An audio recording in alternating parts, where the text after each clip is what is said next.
Komið sæli til Pólitíkin 11. þáttur, ég heiti Guðfinnur Sigurvinsson. Rýmkaðar ferðareglur taka gildi og með þeim verða landamæri Íslands opnuð á nýjan leik þann 15. júní næstkomandi. Helsta breytingin að það fari fram sýnatökur til að ferðamenn geti þá komist hjá því að fara í sóttkví og þetta að sjálfsögðu allt að uppfylltum tilteknum skilyrðum. Nú viðbrögðin við þessu hafa heilt yfir verið í ákvæð og ekki síst hjá ferðaþjónustunni sem fær nú meiri vissu en áður, en það eru líka mörg stór hvað ef í þessari stöðu. Hvað ef ferðamenn verða þrátt fyrir allt tregið til að koma, hvað ef reglur ferðalög í öðrum löndum vinna ekki með þessum breytingum, hvað ef ekki spilast rétt úr málefnum Icelandair og hvað ef faraldurinn gýs upp á nýjan leik. Nú þegar það þarf að svara svona mörgum stórum hvað ef spurningum þetta eina ráðið að hóa í stóru kanónurnar. Þau eru sett hjá mér Þórdís Kolbrún Reykjörg Gylfadóttir, ferðamálaráðherra og Jóhannes Þór Skúlason, framkvæmdastjóri Samtaka ferðaþjónustunnar. Velkomin bæði tvö. Takk fyrir. Þórdís, þetta þetta stórt skref fram á við eins og ég var að rekja og þetta það sem við viljum helst sjá og alla dreymir að ferðalög komist á milli landa á nýjan leik. En maður heyrir líka varúðarsjónarmiðin og bæði hér á landi og annars staðar. Það ekki bara hér sem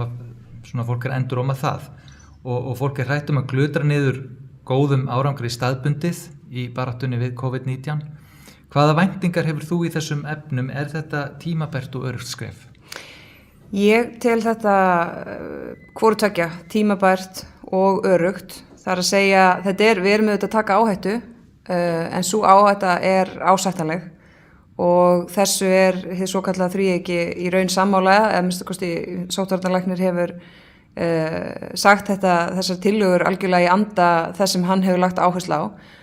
og svolítið eins og hann segir að þá munu á einhverjum tímapunkti þurfa að opna landið og hvort sem að það gert eftir 2 vikur, mánuð, 4 mánuði eða ár að þá verður veiran ekkert horfin frá okkur sko.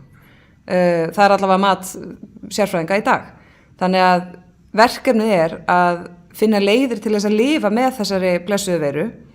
Það auðvitað verið að reyna að finna bóluefni. Við vitum ekkert hvað það tekur langan tíma. Þegar svo búið að finna það, að þá mun taka örugglega langan tíma. Ég held að metið sé 4 ár að finna bóluefni sem aðgengilegt fyrir alla.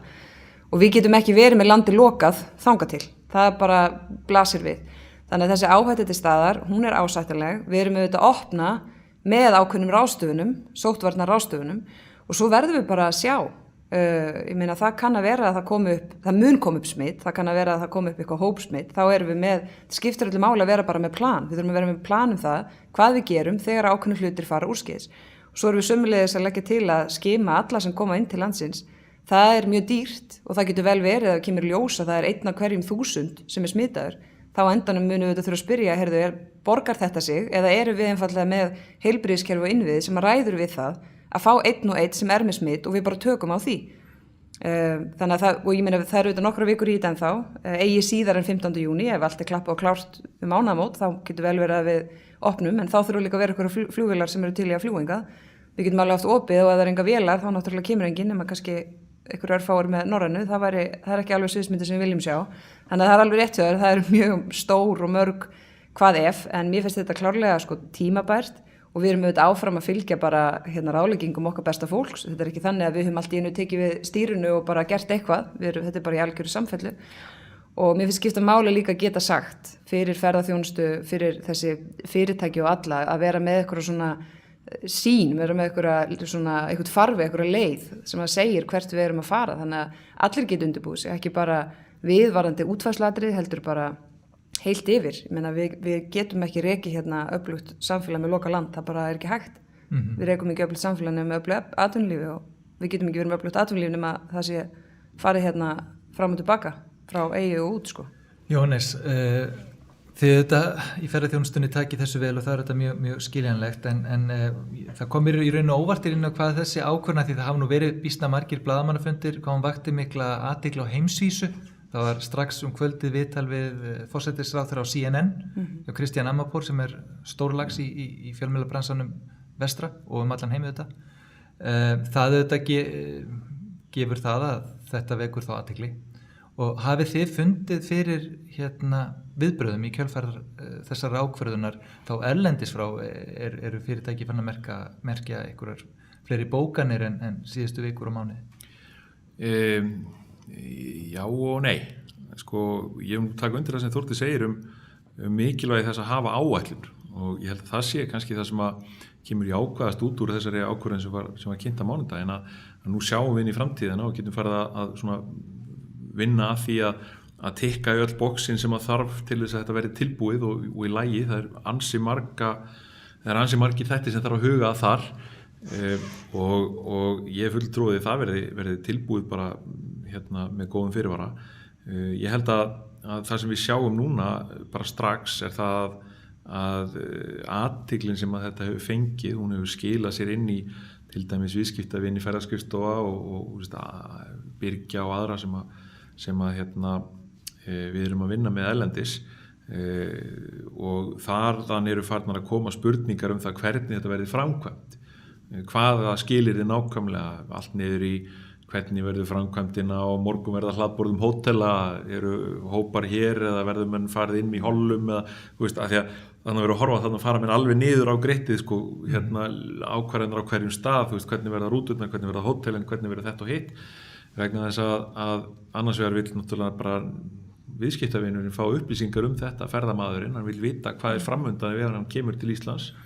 og hann þarf kannski líka bara að upplýsa í sínu heimalandi, hvernig aðstæður eru hvernig smitvarnir eru þangað sem hann að fara og eitthvað upp á það hvort hann þarf að fara í sóttkví þegar hann kemur heim og slíkt. Þannig að það getur verið ýmislegt í þessu sem að þarf að huga að svona. Við verðum vör við þetta, en þetta kannski á fyrst og fremst við þær bókanir sem eru nú þegar í rauninni í kerfinu og ferðaskrifstofur sem eru þegar með einhverja hópa sem að til dæmis hafa huga á komingað. Og það er kannski það sem við höfum verið að benda á að þetta er ekki þannig að bara 15. júní opnist allt og partíið byrjar upp á nýtt. Heldur er þetta þannig að við erum eins og taldir upp allar þessar ef-spurningar. Hvað ef við höfum ekki nægilegt flug, nú þá náttúrulega gerist ekkert hérna. En ef okkur tekst að setja þetta allt saman í skýrt samhengi, gott ráðöfni í rétt samhengi, eins og sagði í auglýsingunni forðum, þá eigum við möguleika, kannski meiri möguleika á því að verja þær bókanir sem nú þegar eru komin inn í kerfið. Fólk sem hefur ekki afbókað, ferðaskrifstofur sem hafa ekki afbókað stærri ferðir og þannig fengið eitthvað af ferðamönnum á þessum tíma framöndan, kannski sérstaklega síðsumars. Það er í rauninni miklu líklegra heldur en okkur takist að selja mjög mikið í viðbót. Það verður eitthvað mögulegt hugsanlega, en það fer náttúrulega bara allt eftir kannski flugframboði og þannig ég hefði haldið að sætaframboði í fluginu kannski líka munið þá frekar ráðast af því hvað er pantað nú þegar og svo framvegis. En þetta er svona allt frekar loðið framundan ennþá. Hvað, aðalatri virðist vera þetta það og maður tengi bara við það sjálfur. Ég meina það myndi enginn leggja til dæmis á sig helgaferð þar sem þetta fari gegnum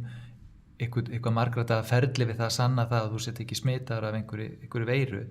Ég man þegar ég var í tollinum í gamla daga þá þegar veiðimenn komu þá bara framvísuðu þeir varandi sinn búnað einhverjum löggildum pappírum það að það væri búið að hreinsa og fara að kúnstarinnar reglum og svo var þeir bara sleppt, það var ekkert verið einhvern veginn að gera frekari athuganir. Þannig að það var svona tiltölulega einfalt og fólki þá búið að gera þetta áður að fyrir úr landi. Er það leið sem að væri fær víða veröld að fólk bara gangi frá þessu áður en það fer í viðtöl frekar en kannski að það sem að manni sýnist að gæti orðið svolítið snúið á alþjóðaflugvöllum að vera með mikla sýnatökur allt þegar þú ert að fá stóra hópa fólki inn í landið. Það sem er auðvitað svo erfitt auðvitað verkefni en er samt líka ótrúlega einhvern veginn áhugavert og spennandi og verður mjög áhugavert að hugsa tilbaka og lesa einhverjar skýringar og sagnfræðin þetta allt saman, er bara hvað óvissan er gigantísk allstaðar. Þú veist, við erum að hugsa hvernig mun ferðaþjónusta framtíðina líti út og allt sem, þú veist, ferðahegðun, flugfélög, rekstrarskilyrði þeirra, fyrir utan síðan loftslagsmál sem að, þú veist, voru áður mikið umræðu og verða væntanlega áfram, Þú veist, hvernig ætlum við að taka á móti fólki, hvernig ætlum við að skima alla eða mun veiran verða þannig að við munum þurfa að skima bara handahófskennt eða verður bara almennt þannig að fólk mun bara koma sér, verða sér út þessa pappíra sem segja, ég er ekki smitaður. Þegar þú fer til ákveðna landa þá förum við í bólusetningar sem að kosta slatta og þú þarft að framfylgja þeim pappírum þegar þú kemur. Allar þessar ytri aðstæður, það er að segja hvað munu önnur lönd gera? Munu þau hleypa fólki inn í landið? Munu þau blessa það að þeirra þegnar sé að fara? Munu þau bjóða upp á þessa pappíra? Er það þau lönd sem að bjóða upp á þessa pappíra sem eru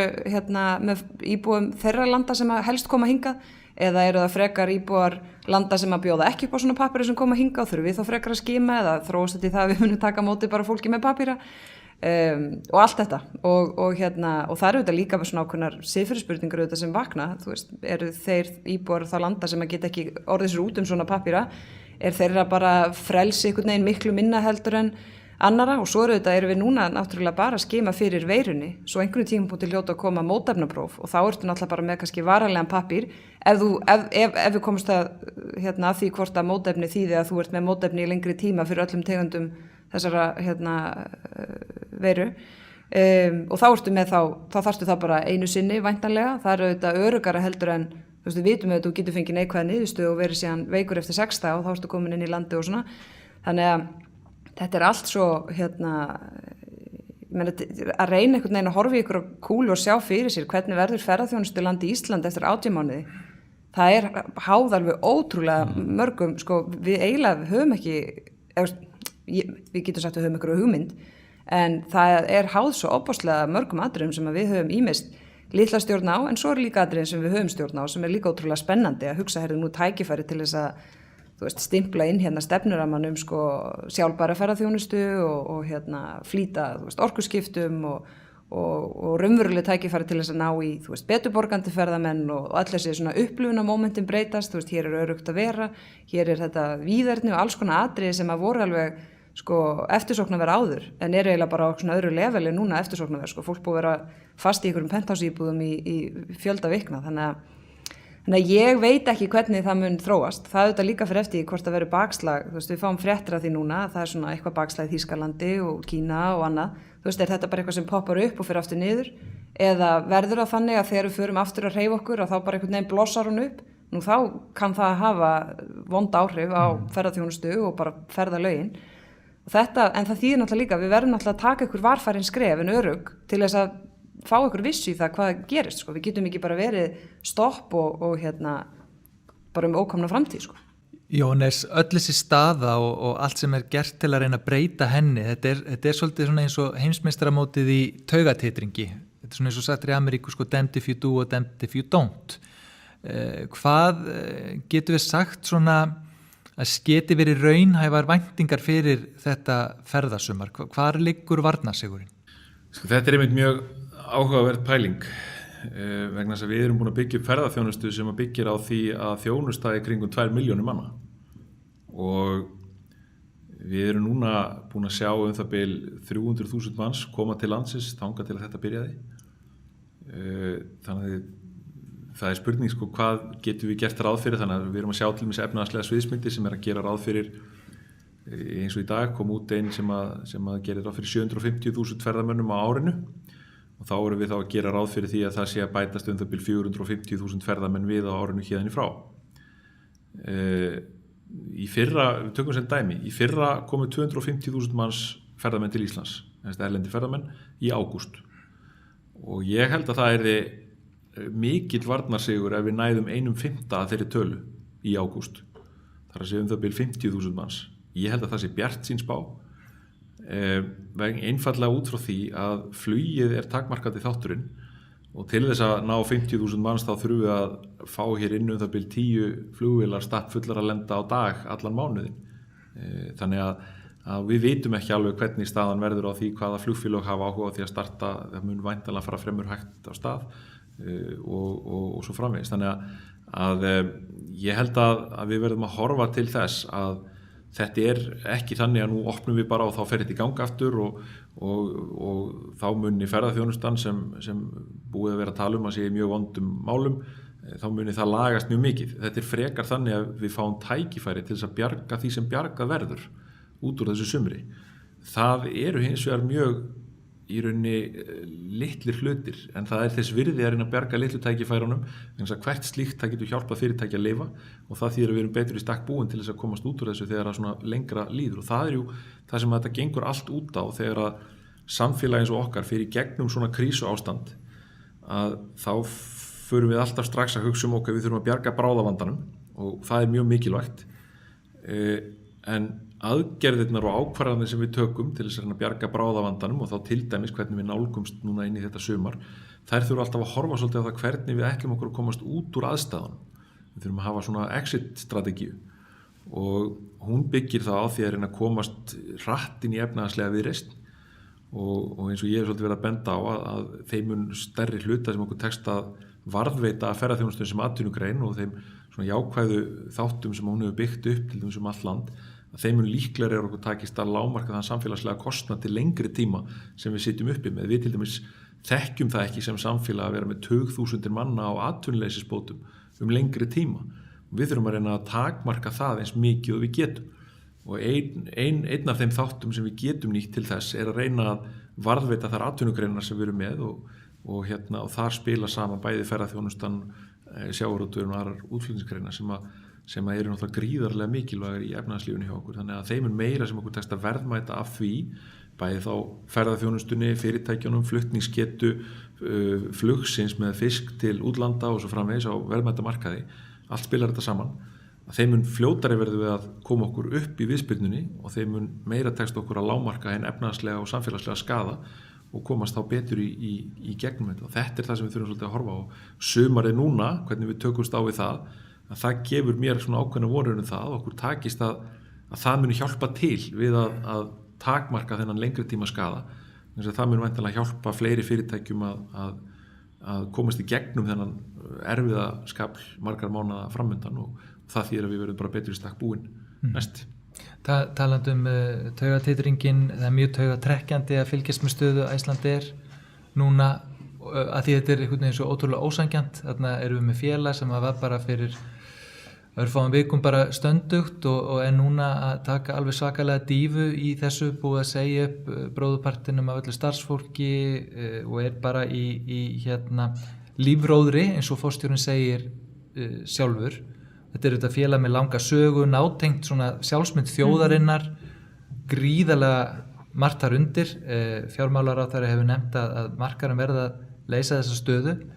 Aðrir kalla eftir þá ríkisafskiptum og jafnvel ríkiseign og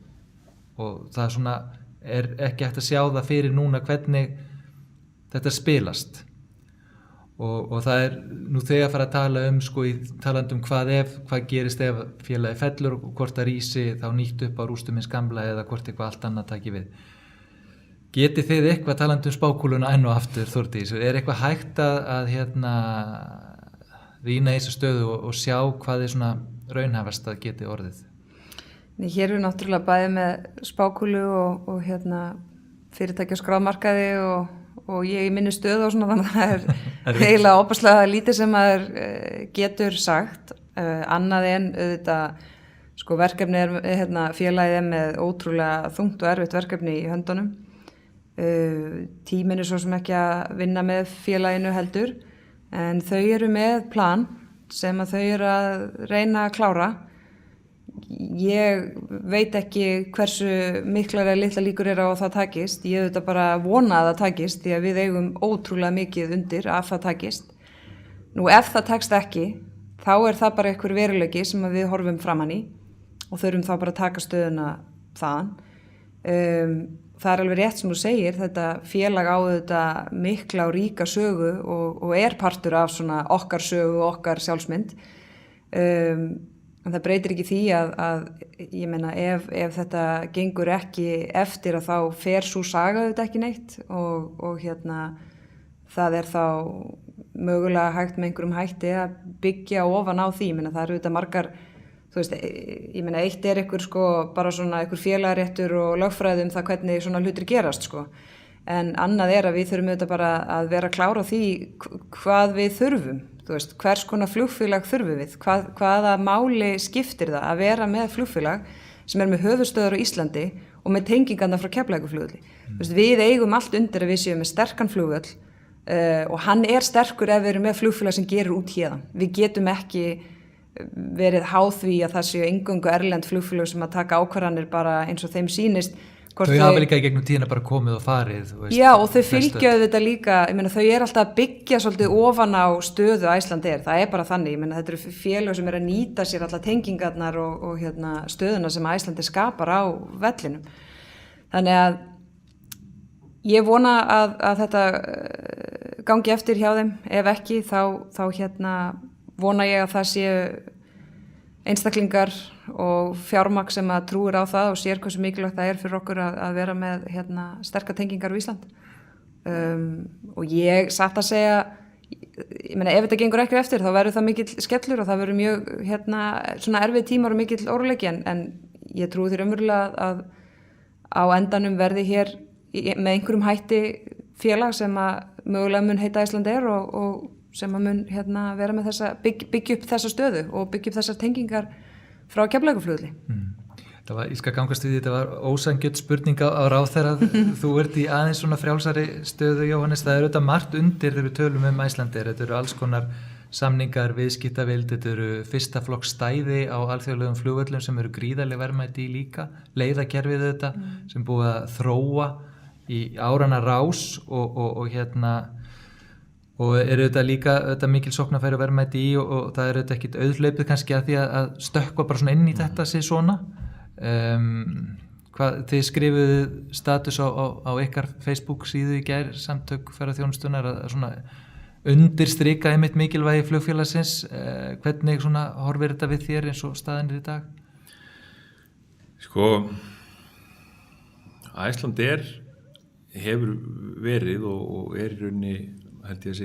enginn geti mótmælt í að það er mikilvægasta fyrirtæki í íslenski ferðaþjónustu. Það hefur byggt upp á síðustu áratugum gríðarlega víðtækt og örugt leiðakerfi. Þetta leiðakerfi færir farþega þvert yfir Atlantshafið og hefur þá byggt upp möguleika eins og Þórdís segir fyrir önnur flugfélög að nýta sér það. Við höfum séð önnur íslensk flugfélög byggja á því líka og reyna að nota samskonar módel þó að þar hafi verið alls annars konar nálgun á flugrekstur að ræða en það sem við sjáum í rauninni að við þurfum mjög á flugfélagi eins og Icelandair að halda núna til þess að geta nýtt þau tækifæri sem eru framöndan og bara til þess að geta haldið uppi íslenskri ferðaþjónustu. Það sem að við höfum verið að benda á það að ef við töpum þeirri stöðu sem Icelandair hefur byggt upp undanfarna áratugi, missum út leiðakerfi flugfélagsins, missum út þá sölukanala sem það hefur byggt upp og viðskiptavild, þá markasetningu sem það hefur staðið fyrir á Íslandi sem hefur verið eitt gríðarlegum fjárhæðum í undanförnum árum, að þá erum við að missa út í rauninni grundvöllin kannski fyrir svo stórum hluta af öllu hinu. Og við getum velt fyrir okkur hver kannski sé þessi stóri munur á því hvað Icelandair hefur verið að gera í því að flytja farþega til landsins og önnur flugfélög, ekki bara íslensku, það bara önnur flugfélög erlend og fleiri sem hafa verið að fljúga til Keflavíkur, að og við sáum það kannski í fyrra að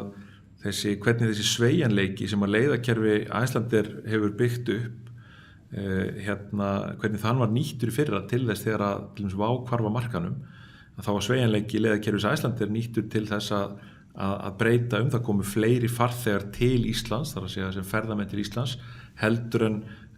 vía, þar að segja var lögð meiri áherslu á það, og það þýddi það einfaldlega að þótt við höfum tapað það byrð 300.000 farþegum í fjölda frá því árinu áður,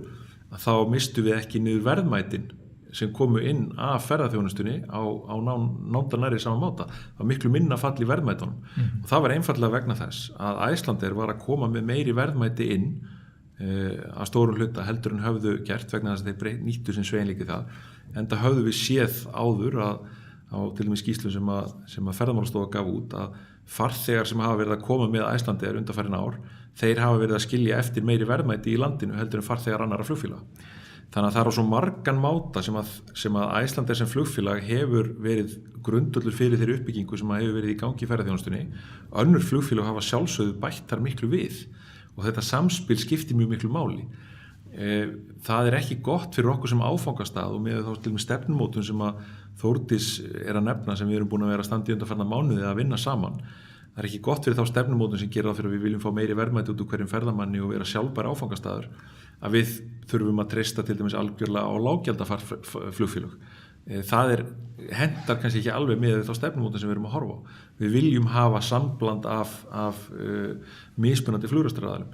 og þó að við sjáum fyrir okkur aðra flugrekstraraðila eins og hefur nú komið fram á núna svona síðust daga sem að gætu verið tilbúnir að taka til hendinni og komast í loftið, að þá verðum við bara að horfa raunsætt á það að önnur flugfélög sem að fara af stað í staðinn, þau koma aldrei í staðinn fyrir það leiðakerfi og þá uppbyggingu sem við töpum þá ef að Icelandair hirfi á markanum. Og það þýðir það myndi það einfaldlega taka miklu lengri tíma að byggja upp ferðaþjónustuna aftur og þar með efnahagslífið í landinu. Og þar með aftur myndum við seinka í rauninni þeirri uppbyggingu og það myndi aukast þá samfélagslegi skaði sem við verðum fyrir til lengri tíma. Bara einfaldlega vegna þess að efnahagskerfið byggir svolítið á því að við erum með þessar tengingar og ekki bara fyrir ferðaþjónustu, heldur líka bara fyrir útflutninga á fiski og öðru eins og við rættum á það. Þannig að þetta svo mikilvægt tannhjól í öllu samspilinu. Þess vegna skiptir þetta öllu máli að það náist að leysa úr þessu máli núna og ég held að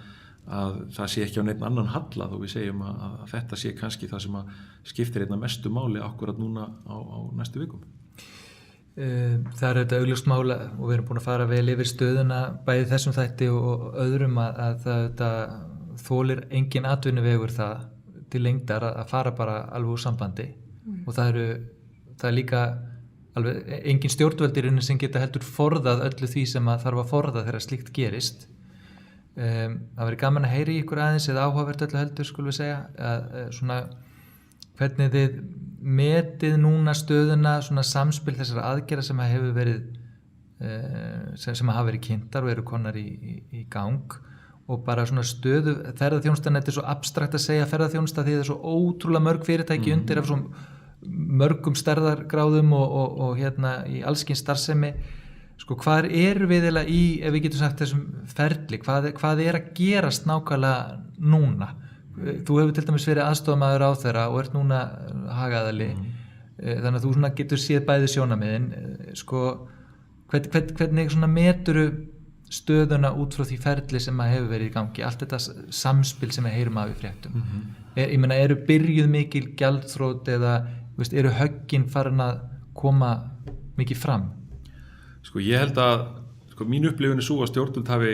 í grundvallaratriðum staðið sér mjög vel. Þetta mjög erfitt samspil sem að búið að eiga sér stað varandi öll þessi sóttvarnamál sem að þurft að eiga sér stað og því hvernig pólitíkin stígur inn og hvað hún á að gera og samtal við ótal aðila út í samfélaginu sem að einhvern veginn allir þurfa á einhverju að halda akkurat núna. Og atvinnulífið hefur þar náttúrulega verið mjög hávært af því að við náttúrulega sjáum hér eins og út allan heim að þetta er í rauninni bara heimskreppa í rauninni og áður óþekktir stærð sem við getum sagt. Ég held að Bandaríkjunum var verið að spá því að efnahagssamdrátturinn þessu ári eins og öll kreppu árin 1929 og upp úr. Þannig að þetta er eitthvað sem við höfum aldrei þurft að glíma við og ekki hér frekar en annars staðar. Og ég held að í því ljósi þá hefur það verið mjög jákvætt hvað stjórnvöld hafa verið tilbúin til samstarfs við bæði aðila vinnumarkaðar eins og aðra og þær aðgerðir sem komið hafa fram að þær hafa verið alltaf skynsamlegar á þeim tíma sem þær hafa komið fram en eins og ég var nú að segja við einhvern á leiðinni hérna var að ræða við félagsmann sko, maður hættur að gera ráð fyrir því að það verði eitthvað á einhvern máta á morgun eða bara seinnipartinn sko. Þetta gerist svo hratt, maður var farin að endurmeta stöðuna 3 á dag sko á köflum. Þannig að ég held að við séum búin að ná töluverðum árangri í því að bregðast við þessum bráðavanda, þessari stöðu eins og hún er búin að vera að teikna sig upp.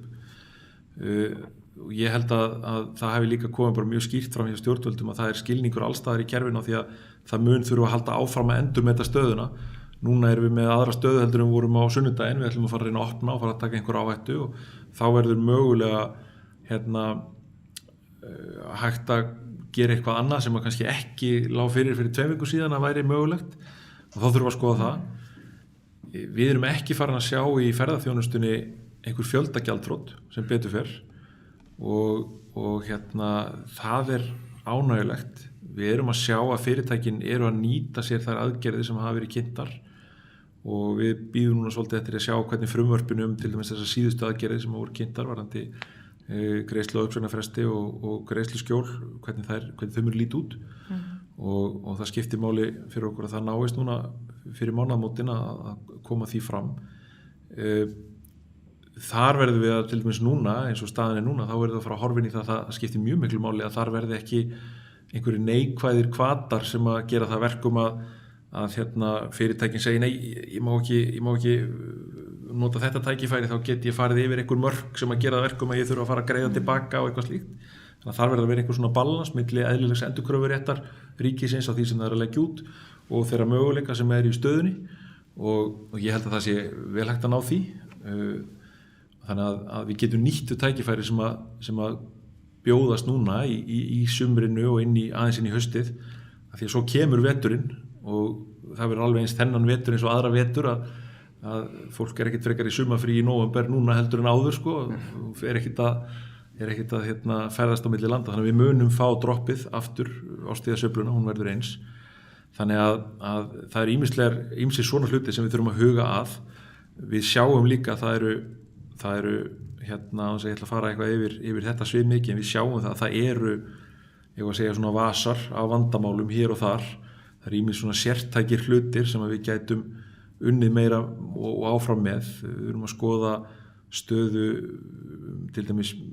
lítilla fyrirtækja þar sem að eigendurnir eru kannski í mjög stóru hlutverki, hvort að það aðgerðir sem eru komnar passa vel fyrir þau, hvort það er einhver fyrirtæki sem að lenda einhvern veginn á milli skips á bryggju í aðgerðum fyrir milli stóra og aðgerðum fyrir mjög litla og svo framvegis. Þetta einhvern veginn er alltaf borðinu fyrir framan okkur og síðan ekki síður bara, eins og segir, það eru margar mismunandi greinar. Við erum með þessi málvarandi ferðaskrifstofur, við erum með vörugjöld vegna bílaleiga, við erum með það hvernig hópferðir eiga að fara fram með sóttkvíðaraðstöfun og svo framvegis. Það er svo mörg svona sértæk málefni sem þarf að vinna með, en ég hef verið mjög ánægð með það að það hefur verið mjög opin og góð samskipti við stjórnvöld það og vona á því að það haldi áfram og góðu skilningur á þessum vanda öllum og reynda að vinna úr öllu sem við höfum bryttað upp á, þannig að það er bara mjög, mjög gott. Þórdís, það eru ekki bara varnaraðgerðir, þetta eru líka alls konar hvatar og einn af þessum hvötum er ferðaávísunin og svo getur bara fólk deilt það hvort hún sé nógu há eða hvað, en hún er samt 5.000 krónur eða ekki á hvern einstakling í landinu. Er fólk fara að sækja þetta, hvernig gengur það til dæmis fyrir sig? Því að maður sér að ferðaþjónustufyrirtækin eru svona byrjuð að sníða alls konar tilboð að innlenda markaðnum og maður verður líka bara mjög mikið varfiða í umræðinu sem að er í þessari kolsvörtu mynd mjög jákvætt hvað allt í Íslendingar eru orðnir aftur spenntir fyrir eigin landi sem að var í rauninni bara svo lítið orðið liðin tíð, það verður bara að segjast eins og er. Heldur þú að þetta svona muni virka og verður þetta einfalt í framkvæmd og svona? Ég vona að þetta muni virka og ég hef trúið þetta muni virka og maður heyrir það allstar og sér það út allt að Íslendingar eru mjög svona heilt yfir spenntir fyrir sumrinu og fyrir því að nýta þetta sumar og svona endurskoða eins. Ég meina, fólk er ekki að fara í útlandaferðina sem það ýmist var búið að panta eða gera ráð fyrir með einhverjum hætti. Og ég held að ég meina 5.000 krónur, þetta er eins og svo ákvörðun sem hefur verið tekin miðar að 5.000 krónum á hvern Íslending, bara einstakling með íslenska kennitölu að sjálfsögðu, 18 ára og eldri. Þannig að þetta eru allir sem eru fæddir þá 2002 og fyrr. Og útfærslan verður þannig að við gerum ráð fyrir því að gefa þetta út, þessa ferðagjöf sem kölluð er, fyrstu vikuna í júní og þetta er bara á fullu í framkvæmdurunni. Við erum að vinna þetta með sprotafyrirtæki sem heitir Yei sem er að hanna þessa tæknina á baku þetta. Þetta verður mjög einfalt. Og þú þarft ekki að leggja út og senda eitthvað til skattsins eða eitthvað, þú bara færð þína ferðagjöf og í rauninni getur það meira að boða upp á til að mynda ef að fyrirtæki vil gefa starfsmönnum sínum sumargjöf eða hvað, að þá getur þú verið með í rauninni fleiri en eitt gjafabréf inn á þessum hjá þér, þannig að þá getur þú í rauninni nýtt hvort tveggja. Og það er sömulegis þetta er bara app og þeir sem vilja alls ekki sækja app þá eru aðra leiðir, en ég held að megin þorri fólks mun nú bara sækja appi og vera þar með þessa ferðagjöf og þar getur þá fyrirtæki sömulegis þú getur þá verið með fleiri en eitt gjafabréf, getur sömulegis framselt, þannig ef að til að mynda einhver ætlar sér ekki að nýta gjöfina og getur viðkomandi framselt það til barnabarns eða dóttur eða eitthvað. Þannig að ég sé auðvitað fyrir mér að, þú veist, við erum að reyna að gera þetta eins einfalt og kostur þannig að fyrirtæki síðan skrá sig til leiks og það verður þá til ýmiss konar tilboð og samstarf og svo framvegis. Þannig að ég held að þetta sé ég meni þegar við lögum upp með þetta er bæði náttúrulega sko efnahagsaðgerð bara til þess að auka svona einkaneyslu og eftirspurn. Þetta er líka sko auðvitað beitt stuðningur við fyrirtæki í ferðaþjónustu sem frekar breytt, ég meni þetta eru veitingastaðir og þeir sem eru með leyfi á samgöngustofu og svo framvegis. En svo þetta líka náttúrulega symbolísk aðgerð og maður finnur það að þau áhrif eru líka og finnur þetta svona líka þessi svona symbolíski stuðningur fólks að vilja fara og versla við þessi fyrirtæki sem hafa sprottið upp víða. Það sem bakvið bara fólk sem fór í fjárfestingar og tók áhættu og búið að leggja sig mikið fram við að veita þjónustu til erlendra ferðamanna. Og ég held að geti líka verið mjög spennandi fyrir síðan sko upptaktina bara svona ferðaþjónustu framtíðar að taka svolítinn snúning á því hjá Íslendingum. Þegar Íslendingar fara landi, sumt fólk hefur ekkert farið víða kannski nokkur ár og ég meina þegar fólk farið á ferðalögum fyrir sko 10 árum síðan Ísland bara, þetta allt annað, sko náttúran eins en bara uppbyggingin og afþreyingin og frambúð af þjónustu, söfnum, veitingastöðum, öllu þessu, gististöðum þetta bara, þetta breyst svo mikið ég held að geta verið mjög bara í heimsklassa, nú við fórum hringferðin í vetur og ég var bara á mörgum stöðum sem maður bara, þetta hafði farið fram hjá manni ég held að það geti líka bara svolítið svona, ég vona það allavega að svona við bara Íslendingar verðum sko stoltar einhvern veginn af ferðaþjónustun okkar, þú veist, ég meina við erum öll stolt af náttúrunni sem að við höfum blessunlega sko, en við sem líka bara svona stolt af þessum fyrirtækjum, þú veist, þessu fólki sem að bjóða þessa þjónustu og við getum nýtt hana, ég meina ég hlakka til og maður þarf líka að hugsa, þú veist, þeir sem hafa kost á því, efna því að fara til útlanda og eyða þar fjármunum þar finnst mann ekkert mál að fara í eitthvað skemmtikar þar sem allt sko tróðið og maður bara einhvern veginn sveittur og finnst eiginlega ekki gaman og þú borgar 15 skall bara til að gleðja krakkana þú veist, en það svo margt hægt að gera fyrir, þú veist, maður þarf svolítið að stimpla það inn að þú veist, alltaf fara með fjölskyldinni og leyfa sér svolítið að svona njóta eitthvað hluta sem þú væri alveg til í að borga í útlöndum en einhvern veginn finnst þér eitthvað skrítið hér að við svona förum að gera það, þú veist og svo flestir, sérstaklega auðvitað þannig að það eru margir sem eiga erfitt, margir sem hafa mist vinnuna sína og í svona horfa fram á erfileika í fjárhagslega, en sem betur fyrir líka fullt af fólki sem ekki þeirri stöðu. Og þetta, ef maður hugsa þetta bara út frá hjónum, þá þetta 10.000 og það er nú alveg ágætis niðurgreiðsla og hægt að gera ýmislegt fyrir það. Sérstaklega fyrirtæki kemur sér með eitthvað á móti. Já, fyrirtæki kemur á móti og ef aðri geta svo framvísa sem hyggjast ekki nota, þá alveg að gera eitt og annað. En Jóhannes, bara svona til að horfa aðeins að bara þennan punkt að því að auðvitað mun ferðaþjónustan í framtíðinu auðvitað fari gegnum alls konar sveiflutímabil, kannski verður þetta eitt af því sem kemur þá gott út úr þessu að þó sem ég viti auðvitað 2 milljónir og jafnvel allt Ísland og faraldsvæti getur ekki svarað því, að þá þetta samt sko eitthvað sem ég held að hafi verið verkefni sem að þurfti að ráðast í rauninni bara efla ímynd landsins meðal okkar landsmanna og gera það áfangastað fyrir Íslendinga sömuleiðis. Það ekki verkefni sem spennandi núna að standa í þrátt fyrir náttúrulega allt annað? Jú, það það sjálfsögðu og sko fyrir hvert ferðaþjónustu land þá innanlandsmarkaðurinn mikilvægur, ekki bara til þess að fá inn verðmæti fyrirtækin frá innlendum ferðamönnum, heldur líka bara einmitt til þess að fólk átti sig á því einmitt hver uppbyggingin og hvað til boða og sé sátt við ferðaþjónustuna sem atvinnugreina því að við erum að sjálfsögðu að nýta gæði landsins á ýmsan máta og við þurfum að hafa verið í sátt við samfélagið það og eina bestu leiðunum til þess að fólk einmitt fari og sjáu hvað verið að gera, hvernig verið að koma fram við náttúruna, hvað verið að byggja upp og hvernig það gert og svo framvegis. Þannig að það held ég eitthvað sem að skiptir mjög miklu máli og síðan inn til framtíðar þá þetta bara tækifæri fyrir okkur að byggja ofan á þetta og styrkja innlenda markaðinn og ég held einmitt að það sé eitt af því sem mjög áhugavert og skemmtilegt í þessu og getur komið út úr því einmitt að Íslendingar átti sig á því að það sé hægt að fara inn á mjög mörgum stöðum á landinu og í rauninni all land á veitingastaði og gististaði og afþreyingu sem bara á par við það besta sem þú kemst í þegar þú fer til útlanda og oft á tíðum bara töluvert betra heldur við leiðum okkur þegar við förum til útlanda þannig að þetta held ég svona þetta vinkil sem held ég kemur jákvæður inn í þetta á endanum og það verður mjög áhugavert að sjá þegar þetta sumar búið, hvernig Íslendingar nýttu sér þetta tækifæri að geta ferðast eigið land kannski án þess að vera með, þú veist, milljón hundar í kringum sig og ég held að margir mitt horfið til þess að það verði áhugavert og svo vitum við það að Íslendingar eru kröfuharðir neytendur og svo það nú þannig að stundum gera kröfuharðir neytendur svo lítið óraunhæfar kröfur eins og þú verð svo annars þegar við erum búin að byggja upp þessa gríðlegu þjónustu þá náttúrulega kostar hjá okkur að halda fólki í vinnu og kostnaður sem að fer í reksturinn og annað þannig að tilboðin og verðin þau hljóta alltaf að taka mið af því þannig að þó að fjöldi fyrirtæki sé núna að gefa tilboð til innlendra ferðamanna og til dæmis gegn þessum ávísunum og fleira sem frábært framtak að þá það ekki þannig að maður fá allt fyrir ekkert ekki frekar venjulega. Nei, nákvæmlega. Rétt að lokum svona og ég ætla að leyfa mér eins að fara að slá og örlítið léttar í strengi og ef allt væri eðlilegt þá væri þú engu síður mjög mikið í viðtölum á þessum ástíma vegna þess að þú ert svona einn helsti Eurovision sérfræðingur landsins, svona mínus Páll Óskar og Reynir eða þeir bara með ég var að lesa í viðskiptablaðum, ég datti mér þú í hug að ef Ástralía vinnur þá verður Ísland látið halda keppnina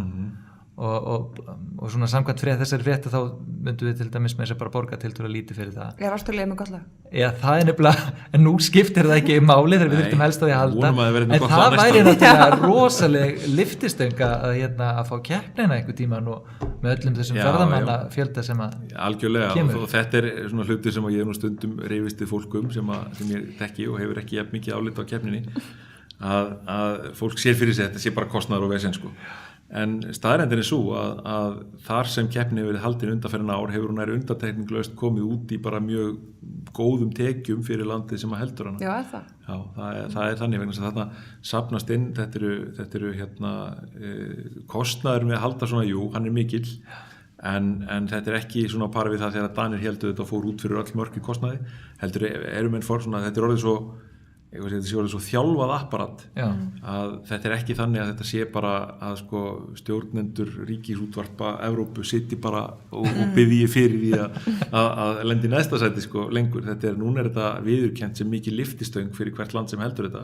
þetta eitt stærsti sjónvarpsviðburður veraldar og landkynningin og allt sem við fengjum út úr því að halda svona keppni að hún væri gríðarleg og kostnaður margir bara, við getum gert eins og margir aðri bara ráðið Svía til að gera þetta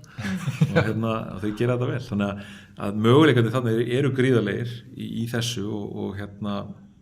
og bara alveg eins og þegar við erum að horfa á eins og kvikmyndaverkefni sem að koma hingað og eru mikið landkynning þá þetta náttúrulega bara gríðarleg landkynning líka ef okkur tækist að fá þetta náttúrulega helst viljum við náttúrulega vinna sjálf sjálfsögðu það þetta þjóðarstoltið við erum alveg til að gera þetta fyrir Ástralía ef þeir eru í vesinni með þetta Þannig fáum enska bolta núna á Eurovision næst Já, það ekki? Já, það væri flott díl en haldið svona bara alveg í blárestin að kórónaveiran hafi stólið sigrinum langþráða af okkur í ár Þórdís, var Daði að fara að vinna? Við náttúrulega höldum svona alla jafna að við séum að fara að vinna en núna eru sterkari vísbendingar en oft áður raunverulega, ég meina, þú veist, það eru allar þessar platkeppnir út allt, þar eru við þetta að ranka mjög hátt en hvort við hefðum lent fyrsta sætinu veit ég ekki, en ég held raunverulega við hefðum verið topp, 5? Alveg pottþétt og ég meina, þú veist, mögulega hefðu alveg unnið bæði út af læginu og bara þessum hópi og þú veist, athygli minna, þau kunna það sem þau eru að gera og það sem hefur auðvitað gerst ég veit ekki betur en að Daði og þau séu nú bara gera það gott annars staðar ég meina, hann alltaf hefur nýtt þetta tækifæri þrátt fyrir að mista Eurovision, hann bara verða, þú veist, mjög þekktur tónlistarmaður og flott andlit fyrir okkur alveg brilljant. Ég held að ef ekki segja gleðibankasyndrómið hafi verið töluvert réttlætanlegra í ár heldur en áður það lítið svona þannig á máli ég held við hefðum pottitt verið á topp 5 átt mjög góðan séns í topp 3 og við sáum það þegar þetta var að hverfa þá vorum við held í öðru sæti í veðbankunum og Búlgaría var búin að skjóta stuð fyrir okkur og þetta voru kannski 3, kannski 4 lög sem að hefðu svona verið þarna einhvers staðar í toppnum og 8 möguleika, við höfum séð það undanfarið ára þeir sem hafa verið svona í þessum topppakka í veðbönkunum, það hefur ekki alltaf verið þeir sem eru efstir heldur, þeir sem hafa skotist, þannig að já, ég held við hefðum átt bara mjög góða möguleika. Ég ekki sannfærður að við hefðum alveg örugglega unnið hins vegar. Það þarna 2 lög sem eru kannski sérstaklega Búlgaría, Ítalía og kannski 1 eða 2 viðbót sem hefði átt eitthvað raunverulegan séns en dagsformið á sviðinu í þessari keppni, það hefur alltaf skipt rosalega miklu máli. Þetta verður svona enn ein ráðgátan sem mun kvelja okkur ókomna tíð. Við höldum við sjálfsögðu fram að þetta er árið sem vorum rænt. Það var gaman að fá okkur í spjall og virkilega áhugavert. Þórdís Kolbrún Reykfjörð Gylfadóttir og Jóhannes Þór Skúlason. Takk fyrir komin og gangi ykkur vel. Takk fyrir.